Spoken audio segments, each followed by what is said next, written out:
What's going on, 49er faithful, 49er fan, 49er gang? This your boy 49er Dion here, back with another video. So definitely, if you're new to the channel, hit that like, hit that subscribe button, turn on the post notifications so I can keep you up to date on any and everything San Francisco 49ers. With that being said, let's get right on into it. So this show is exactly what it states. This is all about free agency. Free agency is right around the corner. I'm not talking the draft because the draft is just a little too far away. But we got to figure some things out, people. We got a ton of free agents, and we don't have a lot of money. So I have a special guest here with me to be able to help me out with that. This guy right here, if you don't know who Jason Aponte is, you've been sleeping under a rock somewhere. This young man is a film guru. I call him the film king because if you ever need film study, believe me, you hit this dude on Twitter, and he'll walk you through everything step by step. He knows the personnel. He knows, a great deal about the 49ers. And he's very well respected in the 49er community. Bring in my man, Mr. Jason Aponte. Dion, thank you for that intro, bro. That's a lot of pressure, man. Nah, it's all good, bro. You know me. I'm automatically going in. I'm gonna make sure I promote you there, man. I appreciate that, man. What's going on, Mariah? I see you in the chat. Matt, how you doing? I did see that tweet. We'll get to that, Matt. But yeah, man, free agency. This is man. Yeah. I think we got 41 free agents, and this is like the worst offseason we are ever gonna have because of the big names that we need to keep versus some of the dudes we care less and just let go. Mm-hmm. Our biggest name free agent is Trent Williams. Yeah. He is a must-have. And how we're going to keep him, I haven't the faintest idea. Because we don't have the kind of bread that young man is going to fetch on the open market. And we agreed in his contract not to franchise him because we could have. But as a show of faith to him to come on with us, we did him that solid. Mm-hmm. Now, oddly enough, we did that, but we gave D Ford an injury guarantee. Mm-hmm. Mm-hmm. And an extension restructure type deal too. That just makes it a little bit more baffling when you look back on it in hindsight because, D Ford was injured out of college. This wasn't something that just popped up now. And it's funny, right? Because 2019, you make a move for D Ford and it paid off in spades because, anyone who's here to downplay what D Ford did for that defense and what he contributed, is silly. But in the grand scheme of things, when you go in all in for the title like that, like they, the 49ers did, and you don't come away with it. And then, now D Ford, we're in a spot where I'm not certain about the contract language and I won't speculate because I don't like really talking about things that I'm not certain of. But I believe there is something in there that's really hard to actually get rid of him. So you're kind of looking at D Ford being on this team and not contributing anything unless, he gets on the field somehow. And it's just, it's baffling to do the D Ford thing.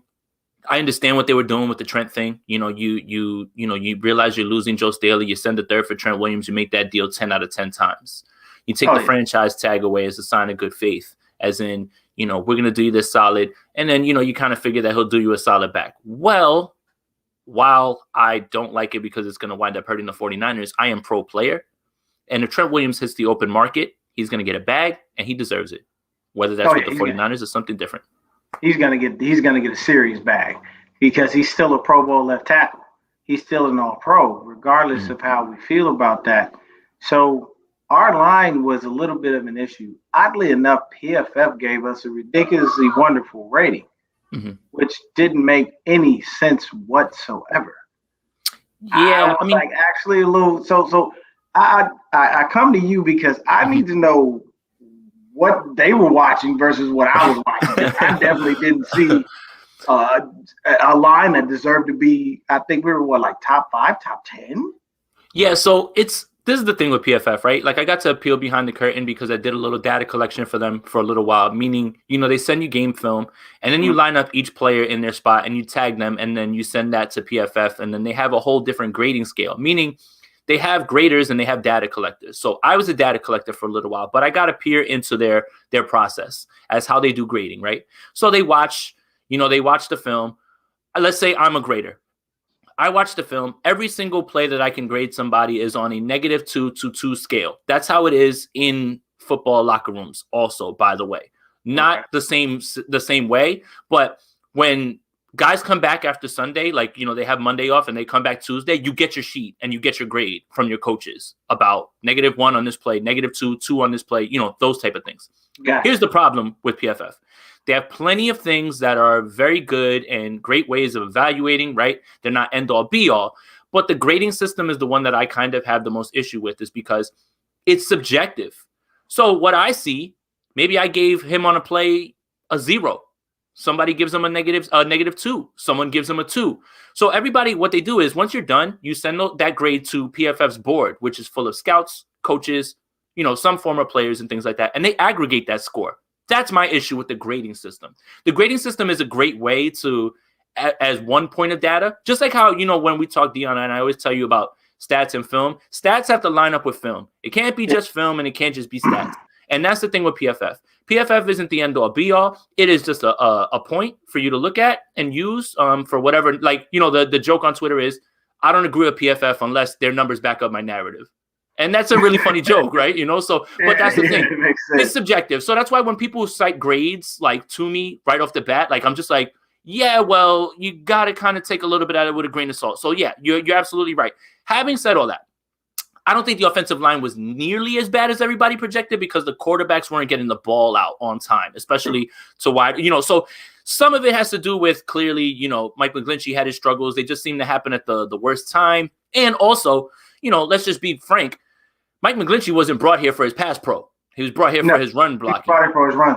Mm-hmm. Right. Now, the issue is that you haven't really seen an increase in his pass pro. He hasn't gotten better. He hasn't gotten worse. I want to say that as well. He hasn't gotten worse. I agree. He's pretty much the same as he was last year, but the quarterback was getting the ball out on time, and they actually were, the offense was moving. So it's weird. You just want to make sure that you stay away from just using PFF grades as just straight up, this is my data point, and this is how I'm going to prove my point. It should be one point. And as a, like, when you're stirring the cake up, PFF should be in there, but you just, you mix it in with all the other stuff. Yeah, and I've learned to take them with a grain of salt just in general, because you'll look at some people and you'll be like, how did he get like a ridiculously low grade when he was balling? And then you look at one guy and you go, this guy was sucking and he's #1 this week. So now that you've explained the process, it makes a lot more sense to me, and I can understand how these things can happen. One more point that I have too, and I don't know if this is going to help, you feel good about PFF or not feel good about PFF, but I want you to notice that Richard Sherman's over there now. He does a podcast with Chris Collinsworth. Mm-hmm. I would, if anybody has PFF out there, what I want you to do is I want you to look at the secondary grades before Sherm got there and after Sherm got there. That's interesting. Influence. That's something to note. Sherm got over to PFF and was like, you need to stop this. Jimmy Ward's rating goes through the roof. All these other guys' ratings go through the roof, even though Jimmy Ward is somebody that I'm a big fan of and I think is supremely underrated.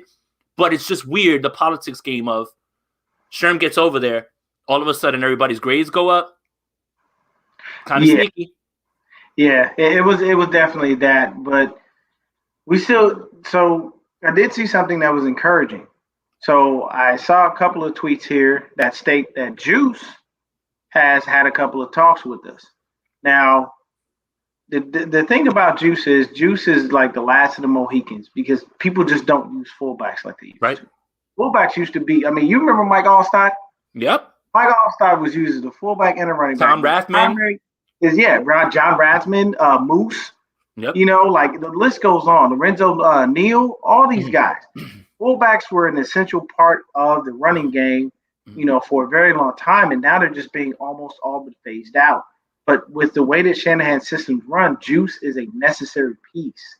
Yes. So to hear that they've had some talks is good, because tell me how you feel on this, because I think anybody that stays with us is just going to have to understand, hey, I'm going to need you to take a hometown discount for us this year, but I promise you on the back end, we got you. Right. Like Ed York may even have to sit down with some of these dudes and say, look, man, my pockets is deep. But at the end of the day, we need you. And we need you to believe in this team that we're going to get back to the Super Bowl. and we're gonna roll forward. But right now, we just technically speaking, because of the cap and the restrictions, I think they moved it up to 180 now. Right. We It should top out at 185 the most. 185 the most, yeah. So how do you? I mean, hearing the good things about Juice, that's always a beautiful thing because he's such an integral part of that offense. Even though I feel like he was super underused. Yeah, I mean he is. Because his pass game is thick. No, so he is super underused. They already paid him 3 times the premium of what the position was worth, right? And I think that's the ace in the hole. The other thing is you see Juice with Kyle Shanahan, even while he's a free agent on vacation with his family, and that's culture. So those two things tie into it, right? And I think you're right. I think everybody knows what's going on right now. This is what makes this offseason so difficult. Is the cap didn't go up. Now all of the best laid plans of mice and men are now just you're trying to scramble at this point. So many teams like the Broncos are clearing money away. They just cut AJ Boye. They just cut someone else. They're about to cut Von Miller. Everybody this free agent market this year is going to be littered with names of how is that person out there? Why is this person not signed? Because of the JJ Watt. Right. So what I think, right, and this is just me purely speculating, right? I have no sort of insider info. A few things. One, Shanahan's system needs a fullback because it creates angles. That's the thing about it. That's what it is. It's not a power running scheme, right? It's creating the angles on the outside where you can get that block open and open everything up, right?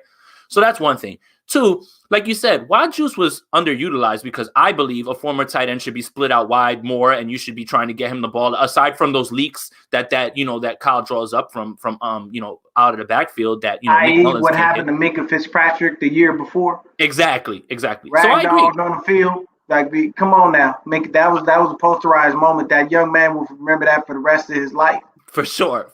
So I agree with you there. Underutilized, but he's still used more than any fullback in the league. And that both can be true. Underutilized and still utilized more. So here's my thing with Juice. You get to stay. You get to be in a culture where you're going to be used. And yeah, you know what? You take a little bit of money, but your last paycheck was 3 times what the position was worth. So you're not exactly pressed for money unless the 49ers work out something where it's backloaded. That I don't know. That's what makes all this interesting. It's just there's going to be tough decisions to be made. This fan base is not going to like who goes and who stays. But again, COVID has thrown a wrench into everything at this point, and everybody's just trying to do the best they can. It screwed up everything, man. I literally know. I have I don't know how many family members who caught it and beat it, fortunately. Mm-hmm. Wow. But it's crazy, man. I never thought that there was going to be something that would screw up things so bad. But I know for a fact, it is what it is. It's here. But I think this is just my thought process. Since this vaccine has now been rolled out, and technically speaking, from all accounts, it's working. People are doing what they need to do. Come the season, there'll be butts in the seats. Butts in the seats, yeah, for sure. I mean, it's already. They're not. I've seen, for me, when I say that, because I look at it like this. In this world, we all know money talk, BS walk.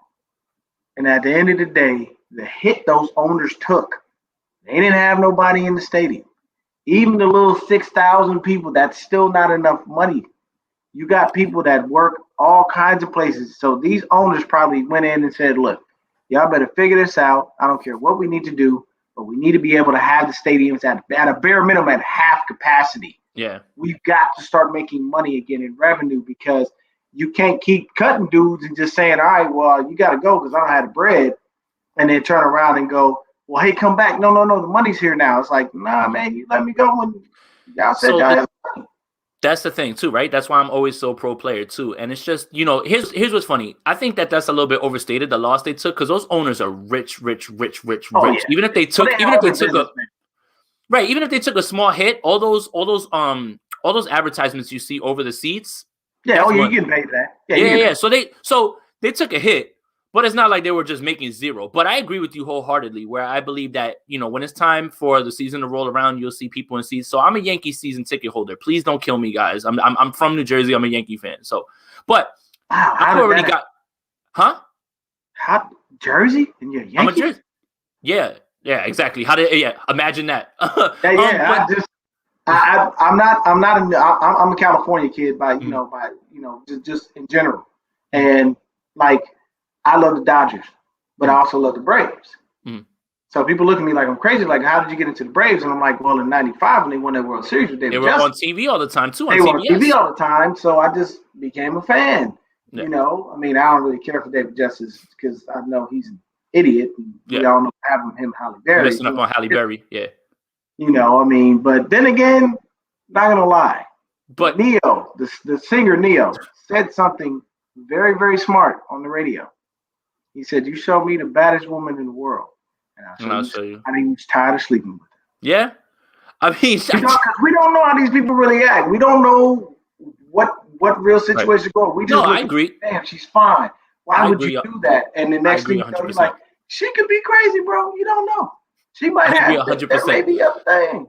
The point that I was trying to make about the Yankees, though, is I've already been alerted by the Yankees that they're going to be allowing limited seating already to start. All you have to do is produce a negative COVID test 72 hours before, and you have to wear a mask, and you'll be socially distanced. So baseball's right around the corner. That's April. And last year, remember, they didn't play. So to your point, there will be people in the seats come hell or high water. Numbers are going down. Like, that's the other thing that I want to talk about. It's sad. The country has gotten to a point of herd immunity, and that's not the way that you wanted to beat it. So many people died for no reason at all, clearly. But, you know, the numbers are looking better. Things should be better, especially with the vaccine and things like that. So I agree with you. The people will be back in the seats. And that's my point about also free agency, right? Yes, this year they're under a crunch. But who's to say in the next year or two, things just don't go back to what they thought it was going to be as far as the salary cap. So that's another thing, right? So that's why you can't really speculate too far down the line on long-term deals. You just don't know what the cap will be. What if we wake up 2 years down the line and the cap is $235 million, like they were the initial plan was? You never know. So I've always kind of kept that in the back pocket to try to be optimistic and not be all doom and gloom on that. But right now, that's not the case. It's $185 million, and you got to find a way to get under that cap number. It's a hard cap. It's not like the luxury tax in baseball. If you go over, you lose money to be able to sign people and things like that, and you have to pay teams back. No, there's a hard cap in the league. Hard cap. That's it. That's the hard part. Now, here's another thing that I saw. There was another guy stating that, you know, John Lynch was looking for a viable backup. But you just signed Josh Rosen, and you just signed Josh Johnson to be on your practice squad. So obviously that tells me you're going to let C.J. Beathard and Nick Mullins walk, because in the beginning, when everybody was calling for Nick, John kept saying no. So it's like, if we could have foresaw into the future what was going to happen, we would have took it. Because I guarantee you, there's probably someone that said, "Hey man, I'll give you a 3, I'll give you a 4." There's probably that super desperate team that said, "Look, I know he's not even worth it, but I'll give you a 2. I just need the quarterback." Because the quarterback is the most important position. But I think that is. Go ahead, bro. I think that people are basically so pro get rid of Jimmy that they're basically grabbing at straws for anything that they can say. I don't think that it's not that easy. And at the same time, Jimmy's got a more affordable contract. And with Russell getting paid, Carson Wentz with his trash self getting paid, Jared Goff paid. You know what I'm saying? There are guys out there that just should not be making the money. Tom Brady is the most underpaid quarterback ever to play football. Yeah, I mean, he was smart. He did it the right way. If I had 7 Super Bowl rings, I guarantee you I would have backhanded Robert Kraft when I saw Patrick Mahomes get $500 million. I'd have walked right in Robert Kraft's office. So, so to your first point, to your first point about Nick. The first point about Nick, right? You know, there was something I don't know if this is true, but you know, there was a time where I remember, you know, on Twitter, Nick Mullins had trade value, right? And someone would float out a poll: would you take a second for Nick Mullins? And if someone was offering a second and they didn't send him off, that's malpractice. To get a second or any sort of pick for an undrafted backup free agent quarterback, and remember, he had done enough in those 5 games at the end of the year, remember, or towards the end of the season, that people thought, you know, hey, he could be a starter. Right. And when you hear Kyle Shanahan talk about he's a machine, he processes the field fast, he does this, he does that, people believe that, right? The problem is now when you don't make that move and you see extended playing time from backups who shouldn't be on the field anyway at this point, and I'll get to that second part in a second. Mm-hmm. Now the book's out on Nick Mullins. You've lost any chance of getting anything from him. You'd be lucky to get a 6th or a 7th. Exactly. If that. Here's my problem. I hate the idea of John Lynch saying we need to upgrade the backup if or when Jimmy gets hurt. Just listen to that statement. That's the part. That's the part that bothers me more than anything. I am not a Jimmy hater, okay? But I am talking straight up roster construction. $25 million to a guy that, even though everyone's saying that's a ringing endorsement, went on the radio and told you, if healthy, when healthy, we might need to upgrade the backup because you think it's going to happen again. That just sounds like bad business to me, D. That's it, man. Really, it boils down to it's a perfect storm. This cap stuff, the out of his contract, which the 49ers can get out of this with almost got free. Yeah. Right. Almost no free. cost. And if you make a move like that, it frees up $25 million. What can you do with $25 million? Trent Williams, come on home. Bring back Barrett. Go get AJ Boye. Go get another wide receiver. You can do all those things with $25 million. I don't think people understand that part. It's not about hating Jimmy. It is a perfect storm of his injury history, not being able to rely on him staying on the field, the amount of money, staying under the cap. And do you want to build this roster to win or not? That's my question. That's the only thing that I'll say. I have to agree with you on everything that you just stated because at the end of the day, that's how I feel about D4. Like, it's simple. People, because I tell people all the time, when he's on the field, he's money. When Jimmy's on the field, we win. Those are just facts. You cannot dispute that. When you look at his record and you look at our record with and without him, I'm talking night and day. Mm-hmm. But when you're not on the field, to be able to consistently produce that, there's nothing that I can do for you.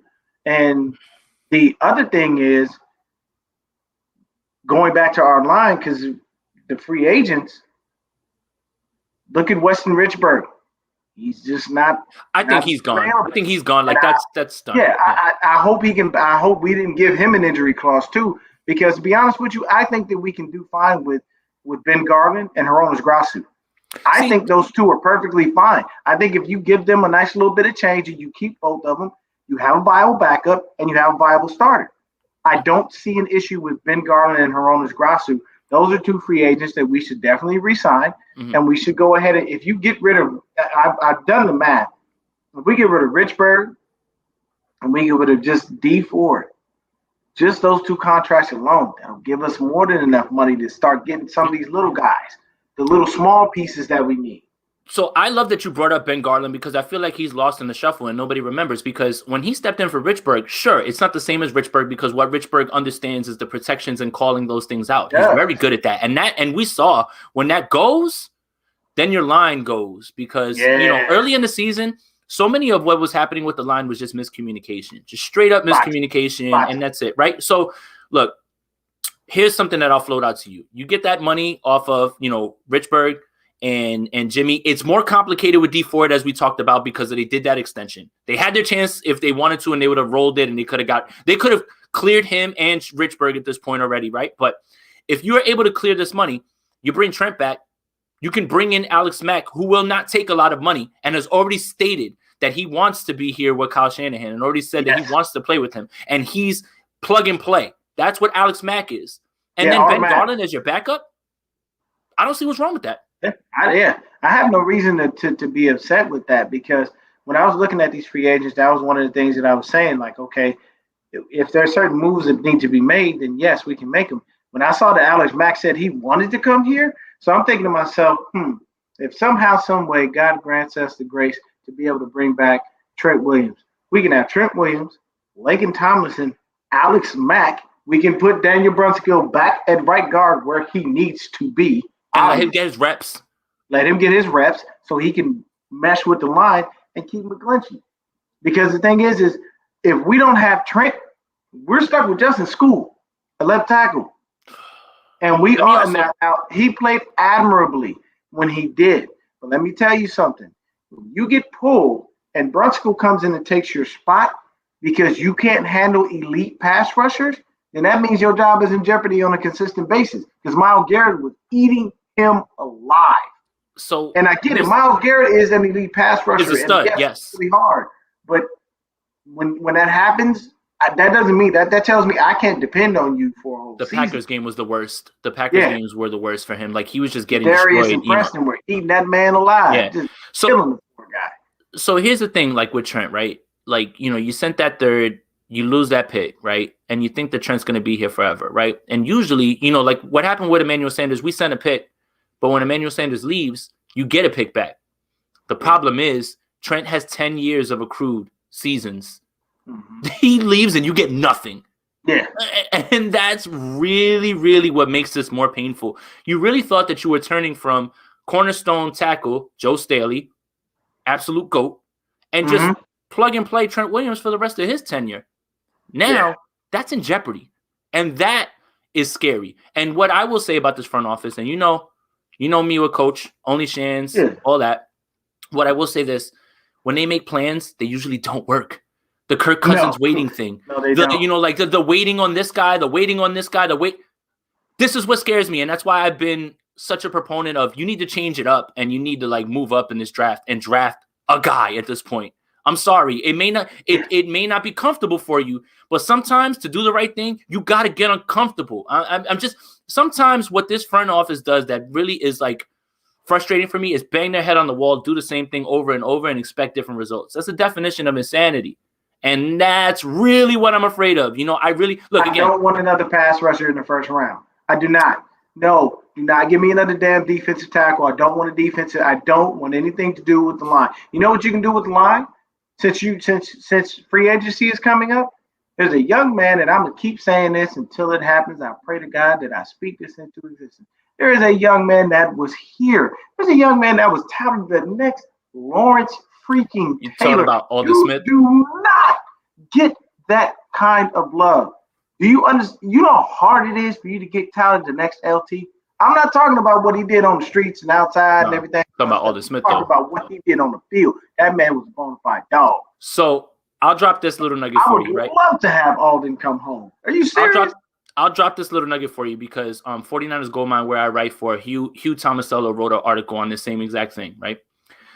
I have spoken to a 49ers player on the roster, and we talk pretty frequently. I'm not going to tell you who, and I'm not trying to flex or anything like that. No. But he pulled up the first day of his camp, and when we were talking about his experiences through, with the team, he told me these words: Aldon Smith's the best football player I've ever seen in my life.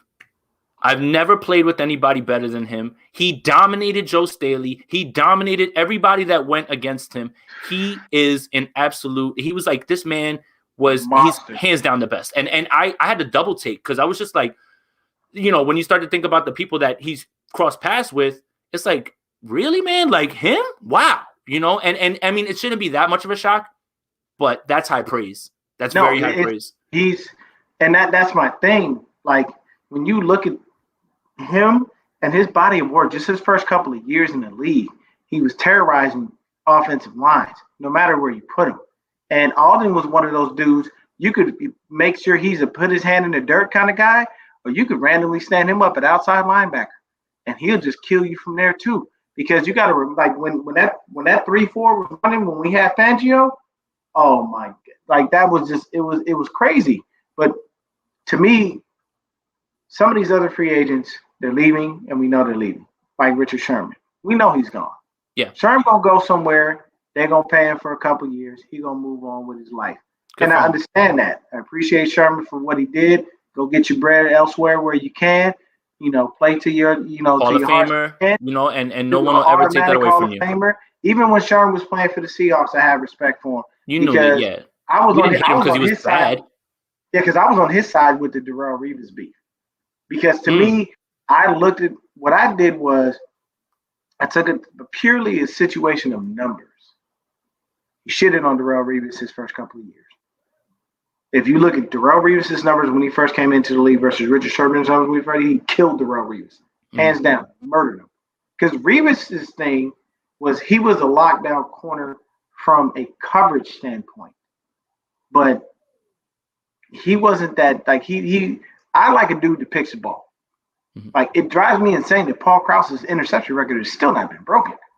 It stands the test of time. Nobody can break that. Part of that is luck too, because people stopped trying Sherman after a while. Like they were just like, all right, we're done throwing over to you. We're done throwing. So like it's almost like Dion, right? Like Dion would have a sheet. Like Dion would have a sheet of just no tackles, no nothing, because you just avoid that side of the field completely. Dion's over there, I'm done. I'm not throwing at the guy. Yeah. So but then you have other guys that you want to keep. So we went over Trent, we went over Juice, Sherm's gone. I'm just gonna run. I don't know. Look, I'm gonna run down a quick list. Go for it. And you can tell me how you think, because I'm automatically saying some of these guys are gonna go. Solomon Thomas, out of here. I actually think he comes back, and here's why. Okay. Here's why. Okay. I think that he is, don't doubt the Stanford connection, because that's why John Lynch drafted him, right? They took a class together. They took a class together at Stanford. That's exactly how you should take your third pick. You see me rolling my eyes, right? Anyway, look, I heard the scouts were pissed about that. Yeah, the scouts said no on him. Look, the scouts said this is not the guy. Don't do it. And he didn't. Great guy. Look, done a lot for the 49ers community. Nice guy. I get it, man. And again, I'm not gonna hold where he didn't draft himself at 3, but yeah, that's not his fault. I think that he is indebted, I feel like, in his mind, to the 49ers, and he'll take a 1 year, prove it. Now that he knows he's going to get snaps, that's what I think is what's going to bring him back, right? Because no Buckner now. Kinlaw's got that knee thing. We don't know about Hyder. He just had surgery. He just had surgery to clean it up. But, again, they drafted somebody. This is something you're going to deal with the entire time that he's in this league. So I think Solomon Thomas looks at it. Players. I don't know why. I think that Solomon Thomas looks at it like, again, you have to remember, you can go get paid somewhere and go be fourth string. You could sit here on a 1 year deal and bet on yourself and try to see what you can go get on the open market next year when the money opens up a little bit more too. And I think that's what I'm betting on with Solomon Thomas more than anything. Okay. So we got Tart. I think Tart walks. I love him to stay, but I think he walks because I think they feel comfortable with the safeties they have on the current roster that they can do the job. I think they let Tart walk because he's probably going to cost them more money than they're willing to pay. I love Jaquiski Tart because what he does on the field is so safe that nobody knows. Let me explain a little bit more. Okay. When you see coverage busts, right, with Tarvarius Moore has all the skills. Fast, young, can move, roam the box, but he's frequently out of position. Frequently. And that's the problem, right? So when nothing is happening with Tart, it's not because he's not having an impact. It's because you're not throwing over there because those guys aren't open. Tart's only issue, and this goes for 85 49ers, health. That's it. He'll tell you himself. I haven't been able to be healthy. But I will tell you this. I don't think that he's looking for a huge bag. I really don't. So he made $4 million last year. Yeah. I could see him looking in the range of 6, 7, another 1 year deal. But I will tell you this. There's teams that are going to be in on him. Dallas comes to mind. Dallas comes to mind. There was rumors about him being moved to Baltimore. All of these places that, Dallas has just brought Dan Quinn in. Dan Quinn is the godfather of cover 3. Oh, yeah. Hart fits. Although his defense the last couple of years haven't been that great. No, it hasn't. It hasn't. But I'm just saying, as far as the scheme fit, he fits there. Yeah, he'll fit right into it. He'll have suitors, right? He'll have suitors, and he may want to come back. But if somebody offers him the bag, he's going to take it. And I agree with you. I don't think he's coming back. As much as I'd love to see him come back. Yeah. So next guy we got, and I'm going to say this guy walks because he just wound up being relegated to special teams. Tevin Coleman, TC. He's gone. Don't even think twice about it. Nope. Yeah. TC's gone. Next guy, and this is my love. I have a love-hate relationship with this dude. I love him in the red zone. I hate him anywhere else. KB? Yeah. All right. So, look. As he's back on his grind. His IG back. It's off season. Yeah. You already know. It's just like hit thump. You're trying to get through it. Click there. He probably got somebody that literally just stands there and does this all day. Right. But so, look. I would love to have him back, but I honestly think he hits free agency. So, I like Kendrick Bourne, right? Undrafted free agent, play with Cooper Kupp, has gotten a ton out of his skill set, right? And he Mhm. works. You can tell, right? Like Oh, he yeah. actually posted on social media. Oh, he worked. I think we can upgrade the wide receiver 3 position. Okay. This is no slight at Kendrick Bourne, right? And again, Nah. this is me playing fantasy football in my mind. There's no money for this to happen unless Nah. some of the other things happen. But I would love to see Curtis Samuel as wide receiver 3. My goodness, man! If you're talking about a white Curtis Samuel from Carolina, Okay, now I know what you're talking about. Sorry. yep. So seems like the perfect Shanahan fit. You know how Shanahan has the positionless, offense, Oh right? yeah. Nobody's really an X or a Y. Dude, Nobody's really those guys. Yeah, line Curtis up in the slot. Line him up in the slot. Line him up in the backfield. Give him those jet sweeps. Do all of those things. I love Curtis Samuel. But again, he's going to get paid. So look, Kendrick Bourne could come back. The Jets could throw him money because the Jets have the second most cap space in the league. And don't discount. And Robert Saleh. Right. And Mike McDaniel. So he's going to go to a team that he knows the coach and he knows the offense. Right. Yeah. And one way or another, the Jets are upgrading their quarterback position. One way or another. Doesn't matter how they do it. Whether that's Russ, Deshaun, in the draft, whatever, they're going to have a new quarterback. Yeah. So don't discount that. I just don't think he comes back because I think someone's going to overvalue him. And that's not a slight to him. Yeah. Go get your bag. Go get your bag, bro. Always. He's got a beautiful little girl he's got to take care of, man. And, I mean, he's earned every penny. I like KB, and I love his personality. I read more than enough about him while he's been with Shanahan. And then the next guy on the list, and it pains me to say this, is K'Waun Williams.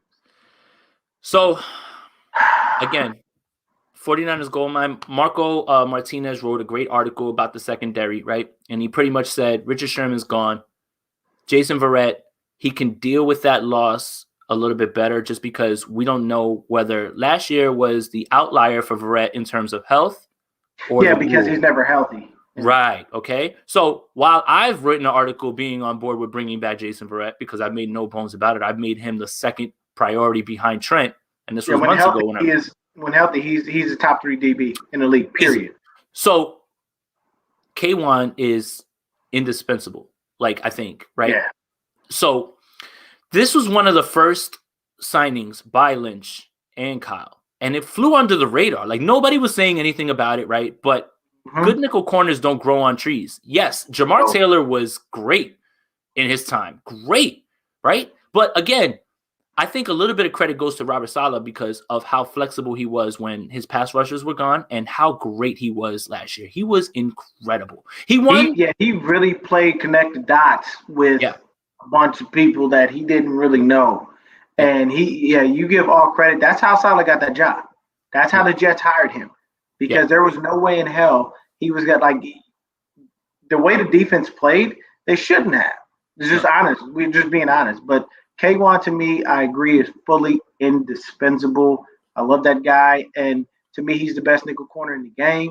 And if I always challenge people to find me another one. At the same time, Paterson, New Jersey native. That's 10 minutes from MetLife. Robert Saleh knows how to use him. Mm-hmm. He can go get a bigger bag. Oh, yeah.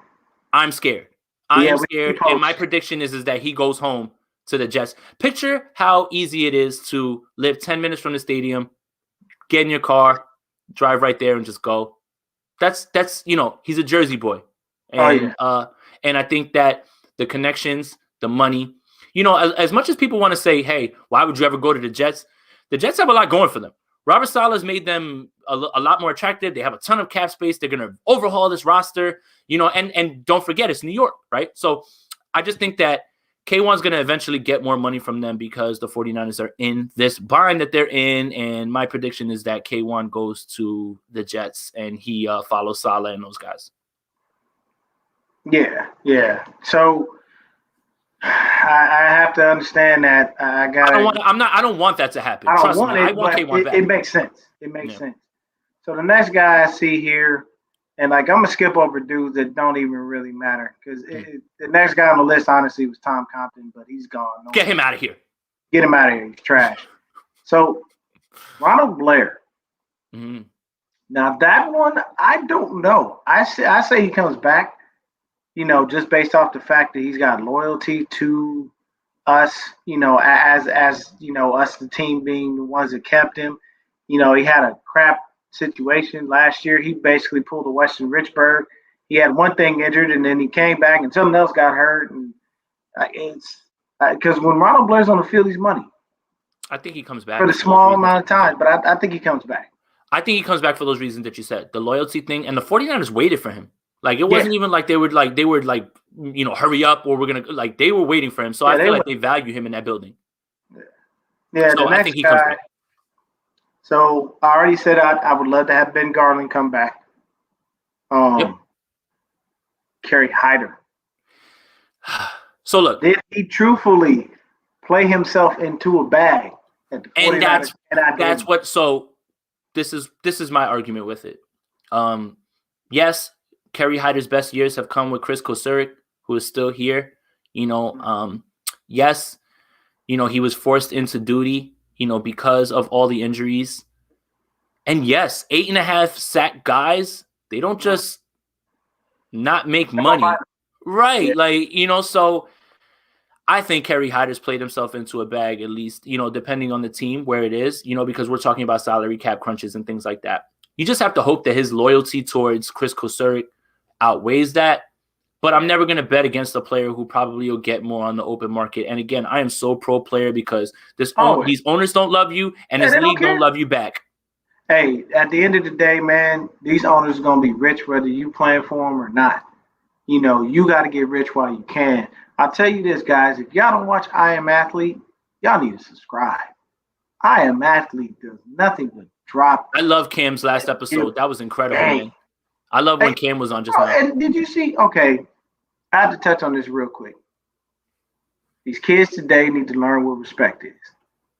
You don't got to preach to me because I can tell you right now, I would have looked at that. See, here's the thing. I'd have looked at that young man and I looked at him and he said, well, you're a free agent. And the first thing I would have looked at him and I said, I am a free agent. I'm an MVP too. But I'm an MVP. I've been to a Super Bowl. What have you done? I'm where you're trying to be. So it was. So instead of you talking crap, you see me there. Right. The first thing you need to do is pick my brain. You need to come to me, Cam. What do I need to do to get to where you were? Yeah, and that's the thing. He's still. What really killed me was the whole time, and these kids today. It's cloud chasing, Dion. You know what it is, bro. It's cloud chasing, and these little facts thing. Because Cam turned it around, they squashed it, and he said, "What position do you play?" Or he said, "What did you do?" And he was like, "You're gonna see." Or you gonna see. Or you watch YouTube and all that. You gonna see. Okay, bro. Cam is being a grown man. You are being a child. Case in point. You wanted the attention. That's what he said. You wanted the attention. And he so goes, "All right." So. And he goes, right. I'm not even trying to come at you. He goes, I'm just asking you. And Emmanuel Acho, I don't watch those shows on Fox Sports, any of that or whatever. Emmanuel Acho said, dude, he goes, I'm trying to be a TV maven. Oprah Winfrey calls my phone. I put the phone on speaker and I open up my notes and I shut up and I type. And I type things that she's saying. Why? Because I'm trying to be where she's at. Yep. He said that there's the biggest realtor in the world is on my phone. When he talks, I take out my notepad and I write. He goes, for you to sit there and have that man in front of you and not pick his brain, just shut up and leave. Like Cam could have been like, just get up and leave. He could have, but he didn't. And I think Cam handled that beautifully. He did. He handled it really, really well, man. But I just saw that and it infuriated me because when I was younger, the person who taught me a lot about respect was my dad and my grandma. That's it. My dad would have came down and cracked me in the mouth if he heard me talking to a professional athlete like that. Automatic. And I'm 100% sure. Let me tell you, I'm 100% sure behind the scenes that boy got slapped in the back of the head at least 7 times. I texted to my dad. If I have 2 sons, I'll be good and good. I wish I would come home and see that you went viral on Cam. I'm gonna knock the hell out of you. I sent it to my dad. I sent him the Twitter link. And I said, hey, I'm like, what do you think? What would you have done if I did this? And he sent me back very plainly. You already know what I would have did. That's it. that's just the type of people that we were raised by, though. We from a different era, you know what I'm saying? But the next guy, so I'm gonna blow through this because I know you gotta go in a minute. I'm not even gonna mention this dude because he was worthless, and with his situation with Debo, I don't even want to mention his name. I'm not gonna waste Trent it. Taylor? Talking about no, the Mr. Tired Legs himself. Oh, Jet McKinnon. Yeah. Yeah, He's gone. on to the next city. What city? Who gonna pick you up? Somebody will. I'm gonna be blatantly disrespectful about that because I didn't like the way he left out. yeah, like don't do that, bro. We took care of you and your family for 2 years, paid you what 16 to 20 mil, somewhere around that amount. Yeah, Lined your pockets while we waited on you to come back, and you no on to the next city. Come on, bro. You gotta have a little more respect, man. You know what I'm saying? Like, you know, trust me. I know that riled up the base and everything, but you're gonna forget his name.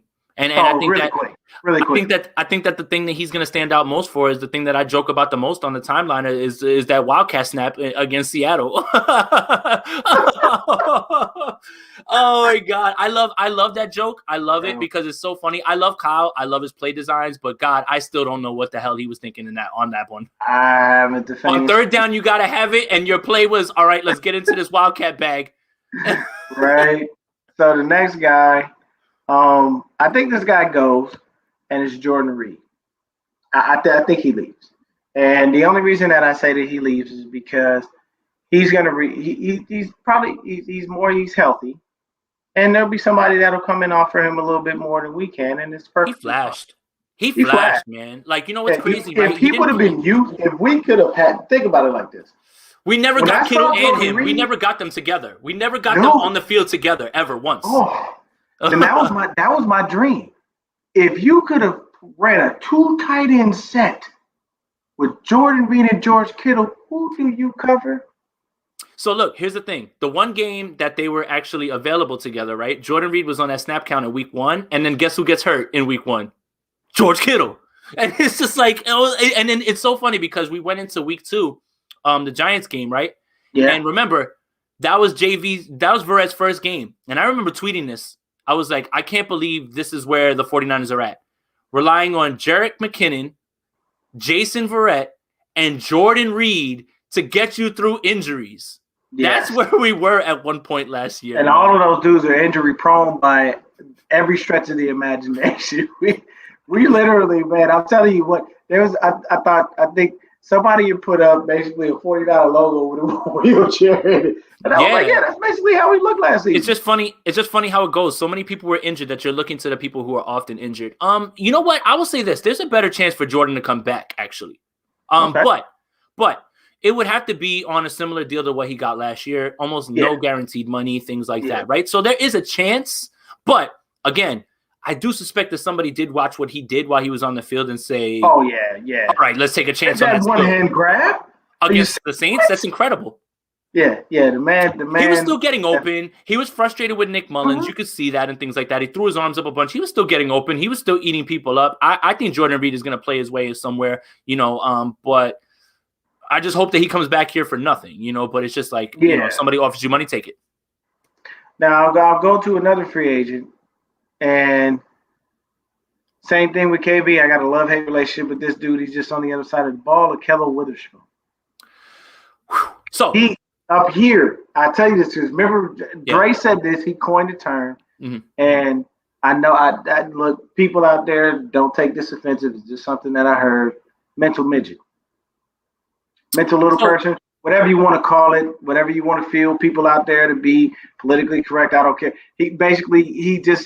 He has those moments where you look at him and you go, your height, your size, everything works out. You're great. And then he has those on the field moments where you're like, whoa, this could be the next great DB. And then next thing you know, it all falls apart. So 2019, I could make you the case for the first 4 weeks that Akello Witherspoon was the best cornerback on this roster because he can cover man-to-man. He can cover man-to-man, right? Richard Sherman, for all that Richard Sherman is the smartest football player.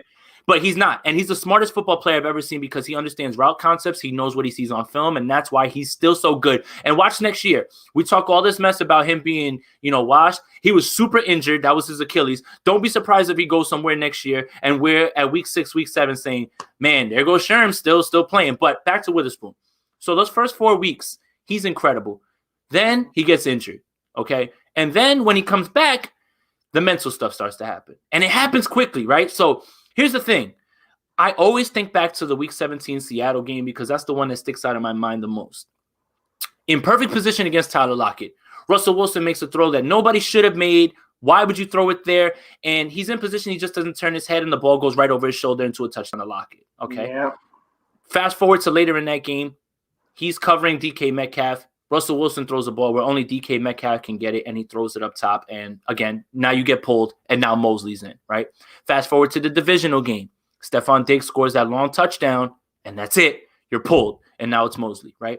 So you fast forward to this year, right? He's already in the Shanahan doghouse, which we all know. When you get in Kyle's doghouse, you don't get out. You do not get out. Oh, my God. You ask can never Dante get Pettis. Ask many people. You do not get out. Yeah. Having said that, the last 4 weeks down the stretch, man, Ahkello Witherspoon was incredible.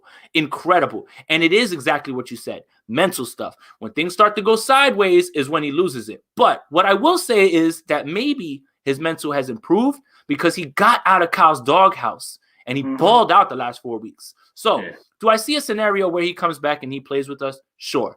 But my prediction is Joe Woods is over in Cleveland. Joe Woods is the one that was actually working with him. Joe Woods is going to be the one who tries to get something out of him and bring him to Cleveland and pair him with that defense and see something. So my prediction is that he leaves, but I would not be opposed to Ahkello Witherspoon still being on his roster because his upside is too great to ignore, especially when you consider it'll be a 1-year kind of prove it deal. Okay, I can roll with that. Now, the next couple of guys, I'm going to just shoot them real quick because I know you don't have much time left. No, you're good, man. You're good. I'm here with you, bro. My daughter's asleep, bro. I'm with you. Dante Johnson, I'd say he walks. I think he's back. I'll tell you why, Dion. Oh, please tell me, because I have my own take on that, but go ahead. But, Dion, I think he comes back because he always finds his way on this roster one way or another. Whether it's the beginning of the year or in the middle of the year. Right? His phone is always readily available because he know we're going to call when somebody gets injured. Right. So he's always on this roster. It's like no matter what, you can change the number. It's still the player. So I know we make a lot of jokes about Dante Johnson, right, and everything. He's definitely coming back for no money. None. His signing will impact no one. That won't impact probably the vet minimum.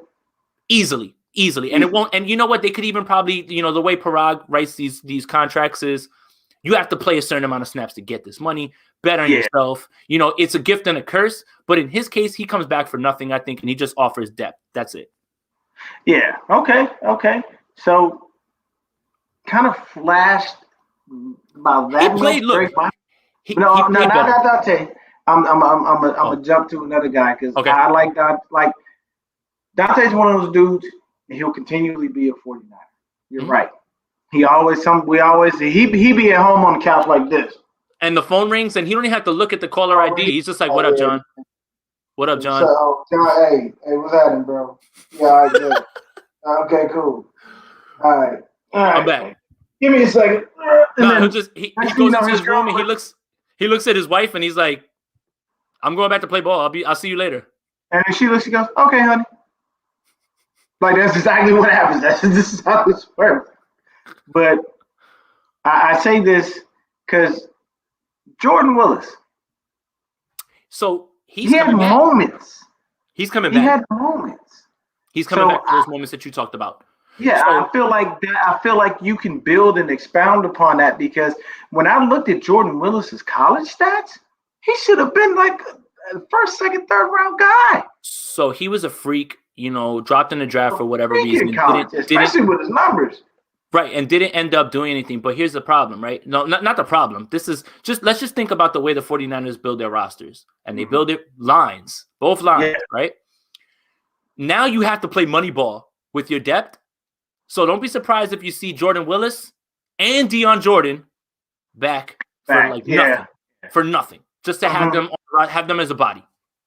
Yeah, just as backup guys, those are rotational pieces.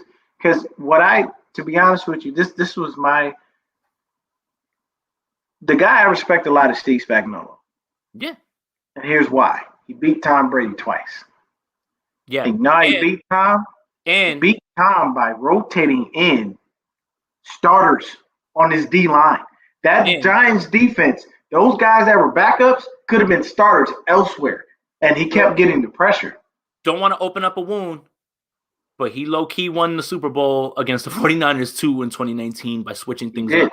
And he was, and so like, I'm not trying to be a jerk on here. No, I get it. No. That Spags deserves his credit. Like even during this Super Bowl, I was like, man, Spags is gonna figure this out eventually, right? And he's gonna. Just didn't happen. Just didn't happen. Yeah, because what my thing was when I looked at what he did to Brady when he was in New England, he had the pieces to do that. And it was the undefeated team too. So don't make it seem like it was just some regular Brady team. This wasn't a walk in the park. The Patriots were balling. You riding the streak where you ain't lost the game at all. But to me, it was just a situation where he didn't have the pieces to do what he wanted. I love Tyrann Mathieu. I think even with everything that happened with him coming out of college, I told people already, he's going to be a badass DB in the league. DB/safety/ linebacker here and there if you feel like he's that dude, and he can do a lot. But Tyrann Mathieu said himself after the Super Bowl, I'm glad they stopped running the ball because we couldn't stop it. Well, we wanted them to throw the ball, and that was the part that was the line that really stuck with me after the Super Bowl because I was just like, damn it, that's a shot at Garoppolo. It's a shot at Garoppolo, honestly. And that's my thing. It's like, have you never heard anybody ever say that about a quarterback after a Super Bowl? We wanted him to throw the ball. God, that hurt. But Spagnuolo deserves a lot of credit as well too, man, for sure. Well, I mean, you got to think about it. You come from the NFC Championship where Raheem the Dream Mostert just ran over any and everything that was in a Packers uniform. And you decide, I'm going to go ahead and prove people wrong by that. But either way, that's an old wound. I'm gonna leave it alone because I could go on a rant. So there's a couple of other guys, and these dudes is just I'm a rapid fire. Ross Dwelly, Emmanuel Mosley, and Daniel Brunskill. Now Mosley's back. Mosley's back because he's restricted, so we can. I think he's an exclusive rights free agent, right? They'll tender him. They'll tender him, and he'll tender. Mosley's the only one really right now that is under contract. He's the only defensive back that we truthfully are going to have on the squad because everybody else is a free agent. Besides Tim Harris and the other guy, I can't remember. We don't know what Tim Harris can do because he stay on the sidelines. We don't nothing with him. Exactly. Dwelly, I think Dwelly's back. Yep, I think so because too. We can't keep Jordan Reed, so we probably just put in Ross Dwelly. Dwelly's back because he is a good change because Warner's not a receiving tight end, right? Right. So there's an argument to be made that you could let Juice walk and let Warner do what Juice does. I don't know if it's that simple. I don't think it's that simple, but there is an argument to be made for that. But Ross Dwelly is much more of a receiving threat, so I think that he comes back. And don't discount how much this organization loves him. So, that's another thing. They pay who they like. Yeah, and Brunskill, he's back. He goes back. Yeah, he's back. He's back. His versatility is too much. Like I hate the way that he was thrown under the bus because he had to switch between right guard and center. But give him his reps at right guard and you'll be fine. I'm good with it.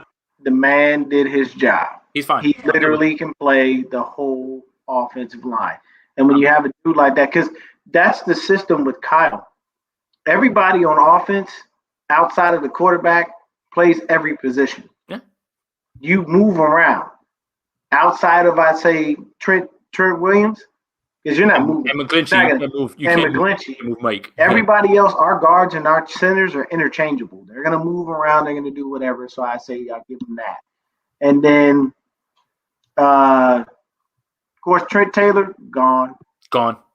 DJ Jones, I don't know. I don't know either.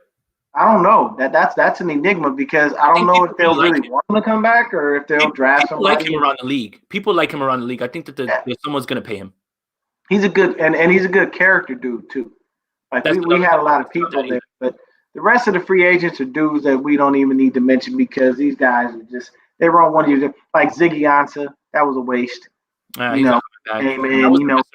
played one game. and automatically got injured. So that's the reason why he never got a bag. But What a year. I'll say this: I would love to have if we could get an AJ Bouye in there. Yeah. So play alongside Jimmy Ward. Can I make the case for it? Because I wrote an article about it. I did. Oh, yes.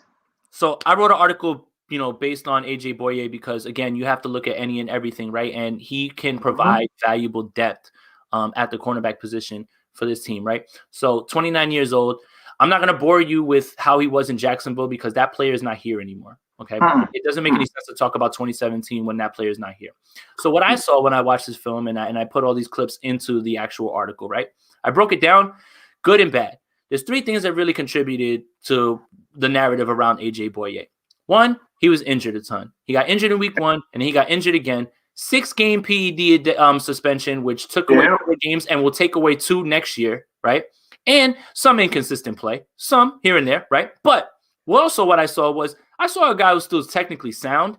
And I think that the Broncos, when they brought him in, they were bringing him under the impression that Bradley Chubb and Von Miller were going to be killing the quarterback before he ever had a chance to ever, have to cover anybody. That obviously didn't come to fruition, right? So what I saw with AJ Bouye was a guy who's still technically sound, keeps everything in front of him, rarely gets beat over the top. I did highlight the one time that he got beat over the top last year, and it was a play that Justin Herbert made a throw in a place that only Mike Williams can get it. His hand was perfect. He was in perfect spot. It's just, again, you tip your cap. Yeah, you just can't. Tip your cap. So what does he do? He's still smart enough to understand routes. He breaks on the ball at the last moment. I think if you take him based on the 2-game suspension, right, because he has to miss the first 2 games of next year, and with the inconsistent play, and with the injuries, he can be had for a deal that'll be little to no guaranteed money with incentives, allowing him to build it up. He's only 29. Jason Verrett's 29. It's the same thing. So here's the thing. You bring them both in, and now you're talking about if this pass rush gets anywhere near, which, it's going to be tough to do because, again, DeForest Buckner, no D Ford. We already talked about that. But if this pass rush improves a little, because it was basically non-existent aside from Kerry Hyder, then AJ Bouye could be a steal, and he can be a steal for this roster. And, being able to have that flexibility, let's say we lose K1. Let's say you move Mosley over into the slot. Now Mosley's in the slot. Now AJ's over there. Now Jason Verrett's on the other side. Again, all of this has to happen if we can clear up the money. We all get back to it, but I love the idea of AJ Bouye. And from what I've heard, coming from the building is that they're talking about him. They haven't placed an offer, but they're talking about him. Maybe they read my article. Maybe they didn't. They probably didn't. I'm just joking. But I like the idea of them thinking about it because I think he can be a steal if he comes in for the right amount of money, and he's gonna want to dispel that narrative that he has around him from last year, right? So a 1-year prove it deal again. Open market next year, and you can get a bag. You get a real bag because next year the money will be there. Right. Now, there's just 2 wide receivers I want to touch on because one of them was lobbied for by our very own, the great GOAT, Mr. Rice. That's Mr. Antonio Brown. Now, I honestly see him staying in Tampa. Yeah, that's what I said. Just because of the relationship that he has with Brady and the Bucs. You nailed it. And I honestly see him getting his last bag after next year. You nailed it. And he just won a Super Bowl. The Bucs have created a space for him to be cool. He gets to chill with Brady everything. Yep. So I love that idea before, right? Yeah. Like when all that other stuff was happening. But yeah, I mean, I wouldn't be against it, but I think he stays there. Yeah. Yeah, because the top, I made a list. The top free agent wideouts: Allen Robinson, Chris Godwin. Can't get him. Juju Smith-Schuster. Don't want him. Galladay. Can't get him. Yeah, Will Fuller. Can't get Marvin him. Jones is probably going to wind up in L.A. He's following Stafford. He follows Stafford. Now, here's a question mark. AJ Green. So, look. He was linked to us before they were talking about trade rumors, but I'm saying he may just walk from the Bengals. No, he's gone. That's it. They're done. They already have their new AJ Green, and he's T. Higgins. So they've got Higgins already. Yeah. They've got Boyd, and they'll probably address it again in the draft. So AJ's done, right? So here's my hesitance, right? But I understand what you're going for because AJ Green, could massively pay off, right? But he is 31, if I'm not mistaken. Yeah, he's still young. Well, but he's not by had so many injuries. So look, last year when I watched him, which all the injuries. Hello, 49ers. Right. We might just. I mean, so there you go, right? I just made that same case for AJ Boya. Same case could be made for AJ Green. What I will say is this, and this is what gives me the hesitance. When I watched AJ Boya's film, I still saw semblance of a guy who was there. Probably needs a little bit more time and only played in 5 games last year. I don't know if the injuries have robbed AJ Green of everything, but when I watched this film, good gosh, man, that's not the same guy. First of all, let's forget the route running thing, because Joe Burrow early in the season was targeting him. There was one game, it was silly, against the Browns. He got targeted 13 times, I think, in the game. He came down with 1 catch. I don't know what happened to AJ Green. I don't know what happened to his hands. I don't know what happened. I get what you're thinking about. But man, that film from last year scares the hell out of me, Dion, and that's where I'm. But he would be probably brought in for nothing, right? He can't walk in and say, "I'm AJ Green, give me a bag." You're not AJ Green from years down. You're AJ Green. AJ, you gotta prove to us you still AJ Green, because he's not that dude. Now another guy, I think this guy stays put because there's people that I see walk and people that I don't see going anywhere. This is T.Y. Hilton. Yeah, so T.Y. was fine. I think he stays put in Indy only because Indy's going to look at him and go, we just brought in Carson, bro. Who he going to throw the ball to? Yeah, I think he's going to stay there too. He's indebted to them. He's another one that is just like, great player in his heyday. It's just, the injuries have robbed what he had, but he'll be fine over there. I just don't think that happens. Here's the name that Callie brought up in the Rashard Higgins. Rashard Higgins is very, very interesting. So here's the problem, and here's where the philosophical divide goes, right? It's very clear that the 49ers prioritize high-character guys, as we saw them draft Solomon Thomas high early, because for a fact there's not a thing that Solomon Thomas is going to do wrong, right? Yeah, he's a model citizen. Right, model citizen, exactly. While Higgins flashed at the end of the year when Odell Beckham went down, because I watched a ton of, I'm weird. I watch everybody, and it's not even because I watch them for film purposes to talk about it on Twitter. It's because I play so much fantasy football and I want to get a leg up on everybody. So that's really why I watch it. But I watched him. He was great at the end of the year. He was, and he has the talent and everything. Now, those character issues, you throw those in there. What's the contract look like? Everything's going to boil down to price, man. Mm-hmm. You can make the case for anybody if they don't have any guaranteed money. You'll take anybody, right? But I like the idea of Rashard Higgins. I've been talked into it. Javi was the first one to put it in my mind. It's clear that the front office has kind of, made it a little bit known that they will take a look at him. That's not a bad idea. If you're asking me what's an upgrade between Kendrick Bourne and Rashard Higgins, it's Higgins, not even close. Yeah. Oh, yeah. It really is. Yeah. So if you're looking to upgrade that wide receiver 3 and be sneaky, I think that's where it is, honestly. And Callie makes a great point. Yeah, because the only people we have on the roster right now are Debo, Ayuk, Jalen Hurd, who we don't know what he is because he's not been on the field. Juwan Jennings, same difference. And one more person, you missed him. We just signed him. No, I've still got him. Travis Benjamin, because he has to come back because he opted out. COVID. Richie James. Mm-hmm. And we have the boat, as my illustrious friend John D calls him, Mr. River Craycraft. I have no idea why we re-signed this cat and give him anything. What would be the significance of him being there? Maybe to return kicks or punts. But if Travis Benjamin coming back, that's his job. So he fair catched that one punt against Seattle, and it was like there was nobody around. Come on, y'all, what are we doing? There's just certain things. That's depth, I think. I don't think it's it has to be. Yeah, I don't think that River Craycraft sees the field or anything like that. Yeah, if he does this from the sidelines.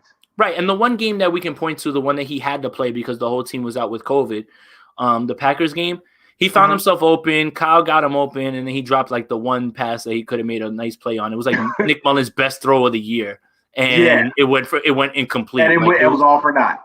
Right. So yeah, I mean, whatever. He'll be on the roster, whether that's practice squad, something like that. But yeah, I mean, the 49ers need to upgrade a little bit more at wide receiver. Look, I'm done. I'm not done, but the Jalen Hurd thing, I was all in on that last year. If the guy can't play, it don't matter. It don't matter. And that's my issue. And I think you need to bring in somebody else. And I've always and a lot of people got mad at me. I had one dude on Twitter get mad at me because I said he was as fragile as an egg. I And I'm mean, like, he's been injured 2 years in a row. and his entire time basically in high school, he got injured in college. So it's not something that's just popping up out of This nowhere. ain't His name in high some school, they people, used to call him Jalen Hurt. I hate to be funny or whatever, but that's what they used to call him. It is what it is. Yeah, it is. It is. It is. And I understand it. So for me, I'm looking at it like I'd love to see him on the field. Yes, we all got super excited when we saw him bully his way into the end zone. I get it. I get it what they see. I get what they see because it's I don't want to make you sad. He was go ahead. He was the starter ahead of Alvin Kamara in Tennessee. Right. So he lost his job to Alvin Kamara. And then he went to Baylor. And then he went to Baylor. And then he left. He went to Baylor. And then they converted him to a wide receiver. Yeah. Here's the thing, and I don't want to make you sad. You see Chase Claypool in Pittsburgh? Yeah. That's supposed to be Jalen Hurt. Yeah, it is. Yeah. It is. It really is. That's heartbreaking for me. I watch him and I'm like, oh my God, I get exactly what Kyle was thinking when they drafted him. He's like, and you know the number one thing about Kyle that drives me insane is he has his guys that he won't give up on, and it really pisses me off because I'm like, bro, sometimes you just got to realize when you made a mistake and own that. It's okay. Look, it's okay. I'll tell you this. Wrong. I had to learn this the hard way. I know you brought up Kendrick Bourne. Mm-hmm. Nobody gets more passes than Kendrick Bourne. That's true. And that's the thing. Kyle can't pick and choose who he wants to throw in the doghouse. You know, if a guy's missing passes and he's dropping passes, and look, the same could be said. You know who led the 49ers in drops last year? Was it Debo? George Kittle. You're right, Kittle. And he didn't even play all year. Barely even played, yeah. So, again, Dante Pettis drops the pass, get in the clubhouse. Mm-hmm. Kendrick Bourne drops a pass. It's cool, buddy. Get back out there. I'm not trying to advocate against George Kittle, but the facts are the facts. He said there was an article I read from Niners Nation where they explained the dynamic, the relationship between Kendrick Bourne and Kyle Shanahan. And basically, long story short, Shanahan was like, man, it's like a second son to me. Because what used to really piss me off was Kendrick Bourne dropped a pass, and you see this. Bro, you just dropped one of the passes we needed. Stop laughing and smiling. This isn't a joke. But the article explained that. Mm-hmm. Kyle said himself, he said, man, I've ripped him to shreds. I've cussed him out. And Kendrick will stand there with a smile on his face. He gets what you're saying. He's taking it all in. It's just who the guy is. So I'm like, okay. So maybe he realizes in his head, man, I screwed that up by dropping that pass. But I don't want to let everybody know I did, and I don't want anybody to think it's going to affect me. I'll be all right. Because he'll do that. He'll drop a big pass, and the next thing you know, we're like 3rd and 16, and Kendrick Bourne gets the first down. So his drops were a little overstated, because when you go back and you actually look at the actual drops, it's just that I think that they come in moments where it sticks in people's minds, and and the first thing that comes to my mind is that Monday night Seattle game when the team was undefeated, and you know what, that is true. It's just more what I was trying to point out, less about the drops, less about George Kittle and Kendrick Bourne, is Kyle picks and choose he does. who he wants to go hard on, and that's there's no reason. For me, I'd be like, man, why does he get a pass? And I messed Akilla Weatherspoon, gives up one catch and get off the field. And it's like, damn, man, can you talk to me like that? Give me that tough love and send me back out there. Maybe it'll work for me. It's just, again, we don't know what's going on behind the scenes. Maybe he's talked to Spoon a bunch of times. You don't know, but it just seems like he picks and chooses who he wants to put in his doghouse. And again, I'm not slandering coach. That's my coach. Only chance. But I'm not going to sit here and act like he's perfect. Yeah, no, not by any stretch of the imagination. And I agree with you wholeheartedly because there's no reason that C.J. Beathard should last as long as he did. Exactly. See, there you go. That's a better one because I really have problems with how bad he is. So that's a better one, right? C.J. Beathard continues to get a job, continues to get a chance after chance after chance. For what? For what, bro? We know what he is at this point. You didn't even have to draft him in the 3rd round because he was on nobody's board. And then the same thing about stuck in their ways. Dude that nobody was going at. So the same thing about stuck in their ways, right? Chris Sims is calling Kyle Shanahan every day in 2017. Will you please look at Patrick Mahomes? Will you please look at Patrick Mahomes? I'm good. Nope. I'm waiting on Kirk. Hey, coach, I love you, man. But damn, that's one that's always going to stick with us. He passed on a generational talent, and I'll tell you, because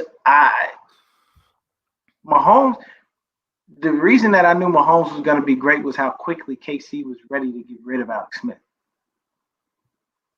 It was mind-boggling. Usually, like they used back in the day when you drafted a quarterback, you develop him for a year, maybe two, send him down. Aaron Rodgers sat behind Brett Favre for what, 3-4 years? You know, those situations happen, but that's the old school way of doing it, right? Like, so that's the old school way. So what? Now they throw you into the fire, right? So what Josh Rosen and Kyler Murray has done has kind of reset the way that people evaluate quarterbacks, right? And it's bad, and I'll tell you why. Josh Rosen, whatever you want to think about him, maybe he's not good. There's a world where he's not good, right? Could be possible. Mm-hmm. He's put bad film out there. He has. His best game is his first start ever. If you watch that, and Vish was the one who put me onto this because we watch film together at times. Mm-hmm. He was like, dude, go back to that game and you'll see some big boy throws. There were. So maybe Josh Rosen's good, right? But Josh Rosen gets jettisoned from Arizona for Kyler Murray, and that's something that's unheard of. You don't draft somebody high and then draft somebody high again. Right? Think about this. What if the Bills after year 2 were like, dude, Josh Allen hasn't gone for 300 yards. We're done with this dude. Let's get his ass out of here. You got to be patient, man. Don't do that to these guys, man. That's not fair. Yeah, because I understand that and I agree with you. Yeah, because it's a me. But the thing was, like Riley said, if I had the first pick in the draft, I'd draft Kyler Murray. And he automatically did what he did. But I want to tie that into one more thing, too. What were the quotes around Josh Rosen that entire time that they held the first pick when they were asked about him? Do you remember? Mm-mm. Josh Rosen's our guy. We are running with Josh Rosen. Josh Rosen will be our starter. You start to see what I'm talking about? You start to see what I'm talking about with the smoke screen? Yeah. You cannot divulge your plans too early. Okay, guys? Calm down. It's February 25th. Right now, Jimmy Garoppolo's the starter because he's the only one on the roster. But it's February 25th. Just want to keep that in your mind, guys. Yeah, time will only tell, what's going to go on. And we don't know what will happen because I can tell you right now, as much as the Texans say they're not trading Deshaun Watson, if somebody comes to them with an offer that they can't refuse, they'll go ahead and they'll lift him up. That's exactly the point, right? So it's almost like attraction by what you can't have, right? Yeah. A lot of people, humans are attracted to what they can't have, right? That's why there's people in this world that only want to sleep with married people because they can't have you, right? But they want that, right? It's that thrill, that rush, that adrenaline. So that's the thing. I think Houston's playing that game of you can't have him, and somebody's gonna walk up and say, I don't care, we'll give you 7 first-round picks and this and this and this. Done. I think that's their strategy right now. Yeah. But also, do not discount the fact that Houston is inept as a franchise, a completely poverty franchise. The owner has no idea what he's doing. And don't discount the fact that the general manager thinks he's Bill Belichick because he just came from New England. So he's going to prove a point about, you don't tell me where you want to play. If you don't want to be here, there's the door. Nah.